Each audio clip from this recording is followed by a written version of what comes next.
សូមស្វាគមន៍មកកាន់ Channel Big Collection KA ជម្រាបសួរបងប្អូនទាំងអស់គ្នាថ្ងៃនេះ Channel យើងខ្ញុំមានឈុតខោអាវក្មេងស្រីបង្ហាញលោកអ្នក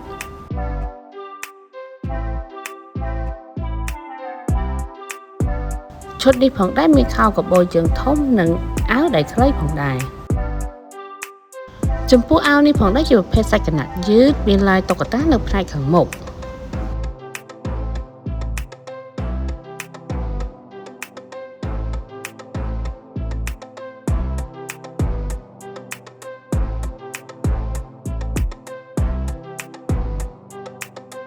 ចំពោះនៅផ្នែកខាងក្រោយមានល័យអក្សរ3ជួរផងដែរ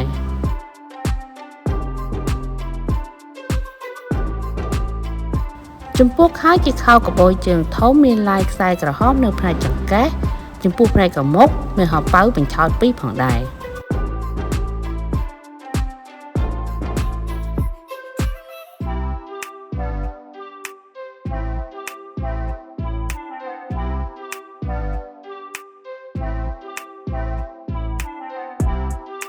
ចំពោះនៅផ្នែកខាងក្រោយមានហោប៉ៅ2ហោប៉ៅមួយខាងឡាយជាមួយនឹងអំបោះក្រហមផងដែរ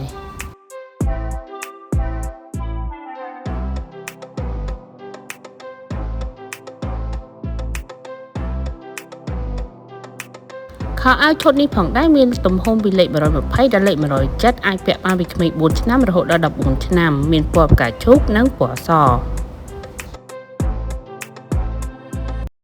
សូមចុច Subscribe និងសញ្ញារូបកណ្ដឹងដើម្បីទទួលបានវីដេអូថ្មីៗពី Channel យើងខ្ញុំ